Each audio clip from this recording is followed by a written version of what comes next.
তো রয়েছে, 3টা তো অনেক সময় বানানো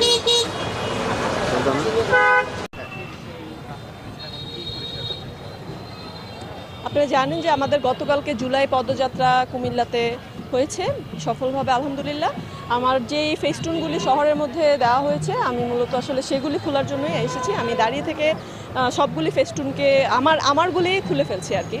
কারণ আসলে মানুষ আমি যে দেখলাম কুমিল্লার মানুষজন এত মানে জায়গায় জায়গায় ফেস্টুন দিয়ে শহরকে অপরিষ্কার করার মানুষজন পছন্দ করে না।